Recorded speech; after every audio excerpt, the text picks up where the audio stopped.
اعوذ باللہ من الشیطان الرجیم بسم اللہ الرحمن الرحیم صلی اللہ علیہ حبیب سیدنا محمد وعلی آلہ وسلم۔ تمام بس السلام علیکم ورحمۃ اللہ وبرکاتہ۔ سلام کا جواب ضرور دیا کرے، بہت شکریہ۔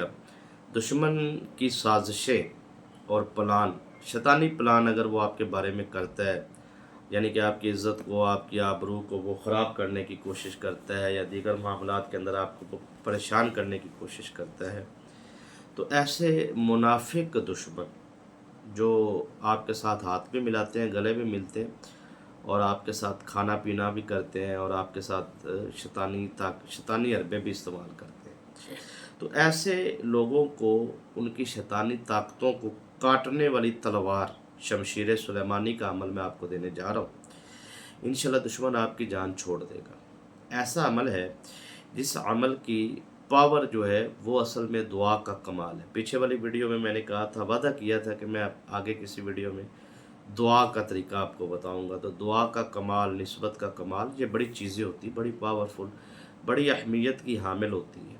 اگر اس کو روحانی نسبت کے ساتھ کیا جائے تو اس کا بڑا کمال ہوتا ہے۔ اصل میں ہم لوگ جو ہے وہ جادو اور اثرات اور بیماری اور بندشوں اور دیگر شیطانی معاملات جو ہمارے وجود پر مسلط ہو چکے ہوتے ہیں، سرایت کر چکے ہوتے ہیں، تو ہم لوگ جلد بازی کی وجہ سے کبھی ادھر توجہ کر لی، کبھی ادھر توجہ کر لی، کبھی اس طرف رابطہ، اس عامل سے رابطہ، پھر اس عامل سے رابطہ، وہاں سے فائدہ نہیں ہوا، آگے فائدہ، یہ جو ہے پھر ہمیں رجت کی طرف لے جاتا ہے۔ چیزیں جو ہے وہ طاقت سے طاقتور ہوتی جاتی ہیں۔ بہت سارے ایسے کیسز میں جب حاضریاں چل رہی ہوتی ہیں تو آگے سے چیزیں پڑھائی کرتی ہیں، وہ اس لیے پڑھائی کرتی ہیں کہ ان کو ٹائم اور موقع ملتا ہے، ٹھیک ہے؟ تو اگر آپ چاہتے ہیں کہ ان کو ٹائم اور موقع نہ دیا جائے تو اپنا حفاظتی حصار کا جو عمل ہے اس کو آپ مضبوط سے مضبوط ترین کرتے جائیں، اس سے آپ کو بہت زیادہ فوائد حاصل ہوں گے۔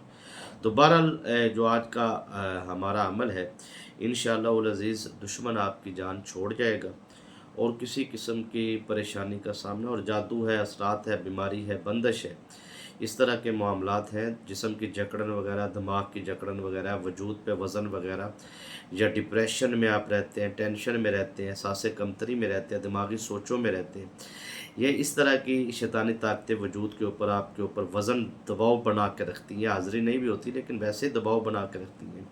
ڈپریشن میں، آپ کے کاموں میں رکاوٹیں، آپ کو اس طرح کے معاملات، تو اس کا روحانی علاج ہم کرتے ہیں۔ ڈسکرپشن میں نمبر موجود ہوتا ہے، لیکن ریکویسٹ کرتے ہیں کہ وہ لوگ رابطہ کریں جنہوں نے علاج کروانا، وہ نہیں کہ جو ہمیں جی وظیفہ بتا دے، مجرب طریقہ بتا دے، استخارہ کر دے، چسکے چسکے، یعنی کہ اچھا آپ بتا سکتے ہیں جی جادو کس نے کیا ہے؟ میں کہاں سے بتا سکتا ہوں بھائی؟ خود دیکھ لو کس نے کیا ہے، مجھ سے کیوں پوچھ رہے ہو؟ دشمنی اپنی ڈالنی ہے، خود ڈالو کس نے کیا ہے جی۔ اور کوئی دنیا کے عامل کو نہیں پتہ چل سکتا، بہت بڑی بات کر دی ہے میں نے، کیونکہ حاضری کے دوران چہرے نظر نہیں آتے، سائے نظر آتے ہیں، یا زیادہ سے زیادہ وہ ان چیزوں کے جنات آ رہے ہوتے ہیں اس کی شبیہ بن بن کے، اور جو دماغ میں آپ کے نقش ہوتا ہے وہ آتا ہے، بڑی بڑی، اور 110% آپ کو نظر آ سکتا ہے، آپ کیونکہ ان کو چہروں کو پہچان سکتے ہیں۔ اب مجھے کیا پتہ ہے کہ یہ کون ہے؟ نہیں سمجھ آئی؟ آپ پڑھے نا 500 مرتبہ سورہ کوثر پڑھے، بغیر اعوذ باللہ بسم اللہ کے 500 مرتبہ سورہ کوثر پڑھ کے سینے پہ دم کریں، پانی پہ دم نہیں کرنا، سینے پہ کرنا ہے، رائٹ شولڈر پہ خوشبو لگائیں، اور اتنا بول دیں کہ اس عمل کی روحانی طاقت مجھے دکھائے خواب میں دیکھنا چاہتا ہوں، یا میں دیکھنا چاہتی ہوں۔ کون سا جادو ہے، کس نے جادو کیا ہے، کیسا جادو ہے، کہاں دفن ہے، اس سے آنے والی کون سی شیطانی طاقت ہے، ذمہ داری اپنی پہ آپ یہ عمل کر لیں۔ پھر میں کہتا ہوں اپنی ذمہ داری، آپ کو نظر آ جائے گا پہلی رات میں، نہیں تو دوسری رات میں تو 110%، تیسری رات تک اگر آپ کو نظر نہیں آتا تو پھر میں ذمہ دار۔ 3 راتوں کا عمل ہوتا ہے، ویسے کبھی آج تک دوسری رات نہیں ہوئی، سمجھ آئی بات کی؟ دیکھ لیں آپ۔ تو اس طرح جی کون ہے جی کیا ہے جی، ان چیزوں میں اپنا اتنے ویلے ہیں ہم، ٹھیک ہے نا؟ ظاہری بات ہے، ریکارڈنگ بھی ہے، دم بھی کرنا ہوتا ہے، روحانی علاج بھی، مریضوں کو بھی دیکھنا ہے، خانقاہی نظام، ادارہ، آستانہ، بہت ساری مصروفیات ہے بندے کی۔ تو کال سے آپ پرہیز کیا کریں، واٹس ایپ پہ آپ اپنا مسئلہ بتائیں، اور اس کے بعد انتظار کریں واٹس ایپ پہ، ٹھیک ہے جی، کہ آپ یہ ہمارا روحانی علاج کریں جی، ٹھیک ہے، سمجھ آ جائے گی تو پھر بتا دیں، آپ کو شیڈول اگلا اس کے بعد شروع ہو جاتے ہیں۔ طریقہ کار کو آپ سمجھا کریں، اپنے ٹائم کی قدر کریں، اگلے کی بھی کریں۔ آپ کچھ لوگ بالکل ہی فارغ ہوتے ہیں ویلے، تو وہ سمجھتے اگلا بندہ بھی ویلا ہی، تنگ آ جاتا ہے بندہ، تو اس طرح پھر حقدار لوگوں کو ٹائم بھی نہیں دے پاتے۔ وہ بیچارے ضرورت مند بھی ہوتے ہیں اور حقدار بھی ہوتے ہیں، اور وہ ہمارے ٹائم کی قدر و قیمت بھی جانتے ہیں، ٹھیک ہے، لیکن ہم جو ہے وہ ان کو ٹائم نہیں دے پاتے۔ تو ڈسپلن کے ساتھ، عزت کے ساتھ یہ چیزیں آپ کے ساتھ ریکویسٹ کے طور پہ، بار بار ریکویسٹ کے طور کے، اس کے باوجود اب تو نمبر سکرین پہ دینا بند کر دیا، ڈسکرپشن میں دینا شروع کر دیے۔ چلیں پڑھے لکھے حضرات جو سمجھدار ہیں وہ شاید ٹھیک ہے تو کوشش کرتے ہیں، کیونکہ ان کے ساتھ پھر اچھا لگتا ہے، جو ڈسپلن میں رہ کے علاج کرواتا ہے نا، تو پھر اس کا مزہ آتا ہے اس کا کام کرنے کا۔ بقایا شفا تو دینے والی ذات اللہ کی۔ کئی لوگ جی چیلنج کے ساتھ آپ ہمیں جی بتائیں جی، اچھا یہ ہو جائے گا 110% گارنٹی دیتے ہیں آپ، کمال ہے یار، کوئی گارنٹی نہیں ہے بھائی۔ بندے کی کیا اوقات ہے، جتنا بھی دنیا کا بڑے سے بڑا عامل ہو یا کامل ہو، اس کی کوئی اوقات نہیں، سونے رب کے سامنے اس نے دعا کرنی ہے، اس نے پاک کلام پڑھنا ہے، بقایا سب اللہ تعالیٰ کا فضل ہوتا ہے، اللہ کا کرم ہوتا ہے، اور آپ کی اچھی نیت کی وجہ سے آپ کو پھل ملتا ہے۔ تو نیک نیت رکھ کے آپ کسی سے بھی، تو نیک نیت چیزوں کو تھوڑا سا دھیان میں رکھا کریں۔ بہرحال میں آج آپ کو جو وظیفہ دینے جا رہا ہوں نا جی، دعا کا ہے جی، چلے دعا آپ کو تحفے میں پیش کر دیتے ہیں۔ دعا کا بڑا کمال ہوتا ہے جی، جب آپ کو کہا جاتا ہے نا اینڈ پہ دعا کریں، وہ وعدہ جو پیچھے کیا ہے وہ وفا کر دیں، پھر ایسے تو مصروفیت میں ویڈیوز جو ہے وہ آگے سے آگے آگے سے آگے، تو پھر کہیں گے چنگا پیر صاحب نے وعدہ بھی کیا ہے تو پورا نہیں کیا۔ چلے دعا کا یہ ہے کہ اب اس ویڈیو کو جو نہ دیکھے اور وہ اگلی ویڈیوز کو دیکھ کے کہہ رہا ہو کہ جی وعدہ نہیں پورا کیا، تو یہ بھی غلط ہے، ٹھیک ہے نا۔ تو اب میں پورا کرنے جا رہا ہوں۔ دعا میں بڑی پاور ہوتی ہے، دعا میں بڑی طاقت ہوتی ہے، ٹھیک ہے نا جی۔ دعا کرنے کا طریقہ سلیقہ آنا چاہیے۔ آپ جب دعا مانگ رہے ہوتے ہیں نا، تو اس وقت رحمت کے فرشتے بھی آپ کے پاس موجود ہوتے ہیں، اور جو عمل آپ نے کیا ہوتا ہے اس عمل کے روحانی طاقتیں بھی آپ کو سن رہی ہوتی ہیں، دیکھ رہی ہوتی ہیں، آپ نہیں دیکھ رہے ہوتے۔ تو آپ نے دعا کیسے کرنی ہے، یہ عمل کے ساتھ میں آپ کو سارا طریقہ بتا دیتا ہوں۔ سب سے پہلے جی آپ نے عمل یہ کرنا کیوں ہے، آپ نے عمل یہ، اب میں دعا وظیفے کے ساتھ ہی آپ کو سمجھاؤں گا اور کروا بھی دوں گا۔ سب سے پہلے آپ پڑھیں گے جی جو ہے وہ درود ابراہیم۔ یہ عمل آپ کاروبار میں ترقی، قرضوں سے نجات، شادی کی بندش رکاوٹ کو ختم کرنے کے لیے، اور بالخصوص دشمنوں کے حوالے سے، اور سب سے لاجواب جو بات ہے وہ یہ ہے کہ قرضوں سے نجات کے لیے، جس کو دست غیب سے مدد کہا جاتا ہے، اور بیماریوں سے شفا کے لیے یہ عمل کیا جا سکتا ہے، جسم کی جکڑن، دماغ کی جکڑن کو ختم کرنے کے لیے۔ درود ابراہیم جو ان سے ہے یہ آپ پڑھیں گے جی 21 مرتبہ، ٹھیک ہے۔ درود ابراہیم 21 مرتبہ آپ نے پڑھنا ہے، کیونکہ یہ حفاظتی اثار ہوتا ہے تو 21 میں ہی ہم کرواتے ہیں، کیونکہ ہر ایک کا اپنا اپنا ایک طریقہ کار ہوتا ہے، عمل ہوتا ہے، کسی نے 9 میں کیا ہوتا ہے، کسی نے 7 ٹائم پہ کیا ہوتا ہے، کسی نے 41 میں کیا ہوتا ہے، کسی نے 91 میں کیا ہوتا ہے، تو ہر ایک کا اپنا ایک۔ ہماری 21 کی پڑھائی ہے، اجازت بھی ہم 21 میں دیتے ہیں نا، تو یہ درود ابراہیم جو ہے یہ آپ 21 مرتبہ پڑھیں گے، ٹھیک ہے۔ اصل تو یہ حفاظتی اثار ہوتا ہے، عمل کا حصہ نہیں ہوتا۔ تو اچھا اب آپ عمل شروع کرنے جا رہے ہیں۔ عمل میں ٹھیک ہے، اللہ تعالیٰ کے 2 مبارک نام ہیں، ان کو آپ نے پڑھنا ہے، ٹھیک ہے۔ پہلا جو مبارک نام ہے وہ ہے یا وکیل، یا وکیل۔ اب اس کے موکل پہ یا اس کی روحانی طاقت پہ بات کریں گے تو پھر یہ بہت ہی بات ٹائمنگ میں بہت آگے جائے گی، تو یہ اشارہ کافی ہے۔ یا وکیل آپ پڑھیں گے، اور اس کے بعد یا ولی، یہ 2 اللہ تعالیٰ کے مبارک نام ہیں، ان کو ملا کے پڑھنا ہے، علیحدہ علیحدہ نہیں پڑھنا، اس عمل کا حصہ ہے۔ یا وکیل یا ولی، یا وکیل یا ولی، یہ آپ نے پڑھنا ہے جی، اور اس کو آپ نے 900 مرتبہ یعنی کہ آپ نے پڑھنا ہے 9 تسبیح۔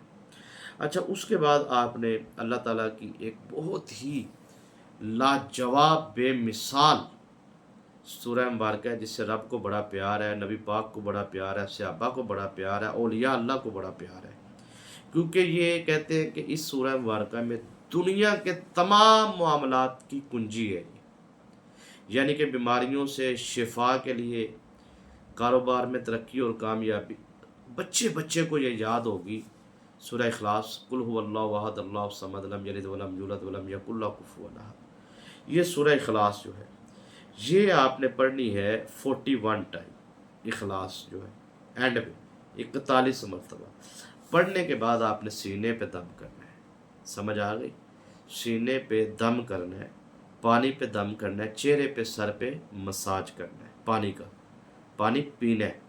پھر آپ نے رائٹ شولڈر پہ کوئی عطر وغیرہ ہے اس کا ایک قطرہ وغیرہ یا ایسے تھوڑا سا انگلی پہ ٹچ کر کے، زیادہ نہیں، رگڑ رگڑ کے نہیں، زیادہ نہیں، پرفیوم کا استعمال نہ کریں، کوشش کریں عطر کا استعمال کریں، ٹھیک ہے؟ عطر جو ہے وہ آپ نے یہاں رائٹ شولڈر پہ لگانا ہے، اس عمل میں عطر ضروری ہے، ٹھیک ہے؟ اچھا، عطر آپ نے یہاں پہ تھوڑا سا لگانے کے بعد رائٹ شولڈر پہ لگانے کے بعد پھر آپ نے دونوں ہاتھ اٹھانے، یعنی کہ طریقہ سمجھ آ گیا؟ پہلے وظیفہ کرنا ہے، پانی پہ دم کرنا ہے، مساج سر کا کرنا ہے، چہرے کا، پھر کندھوں کا، پھر سینے کا، پھر پینا ہے، پورے جسم کا مساج پانی کا کر کے، جھوٹا نہیں کرنا، پانی دوسرے برتن میں ڈال کے پیا کرو، وہ پانی سنبھال کے رکھا کرو، وہ آپ کو کام دے گا برتن۔ جب بھی پئیں پانی 3 مرتبہ اعوذ باللہ من الشیطان الرجیم بسم اللہ پڑھ کے دم کر کے، اللہ اکبر 3 مرتبہ کہہ کے، پھر دم کر کے پھر پانی پیا کریں، ٹھیک ہے نا؟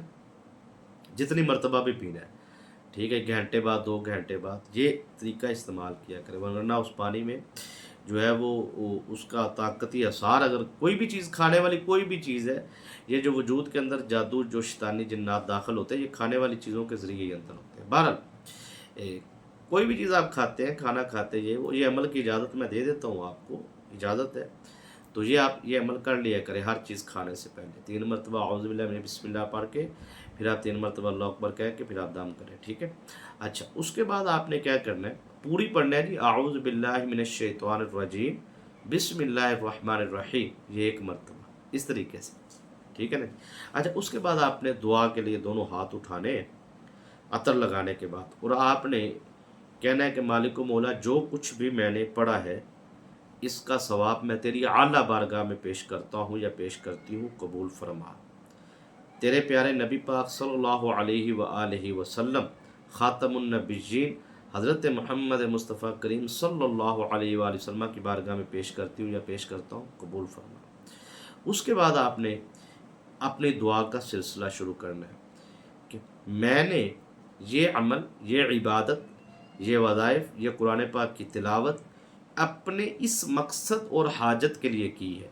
وہ اپنا مقصد اس طرح بتانا ہے جیسے کسی بچے کو بتاتے ہیں نا، سمجھاتے ہیں بیٹا آپ نے یہ نہیں کھانا، یہ نہیں پہننا، کسی سے یہ چیز لے، ایسے بچوں کے ساتھ جیسے اپنے کسی فرینڈ دوست کے ساتھ آپ بات کرتے ہیں نا، یعنی کہ ایک ایک لفظ اپنا دکھ رولتے ہیں کسی دوست کے ساتھ، اس طریقے سے آپ نے اپنی دعا میں اپنی حاجت کو، اور اس کا طریقہ بھی یہ ہے کہ اس کو عمل کو، یعنی کہ میرا یہ مسئلہ ہے اور اس کو اس طریقے سے اس طریقے سے اس طریقے سے حل کر دیا جائے، اور یہ اس طرح ہو جانا چاہیے، اس طریقے سے آپ نے دعا میں یہ بالکل تسلی سے اتنی آواز میں دعا مانگنی کہ آپ کے کانوں تک آواز آئے، منہ میں نہیں گنگن کرتے رہنا، تھوڑی سی آواز میں، ٹھیک ہے؟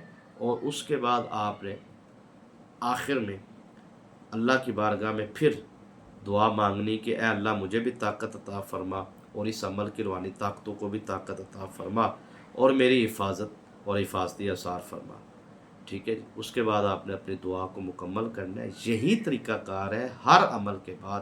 اگر آپ کے پاس روحانی نسبت موجود ہے تو وہ روحانی نسبت کو آپ دہرا لیجئے دعا سے پہلے، تو اس کی ایک اپنی ایک پاور ہے، ٹھیک ہے؟ پھر اس میں آپ کو ایک پوری طاقت پیچھے سے ملتی ہے سلسلے کی۔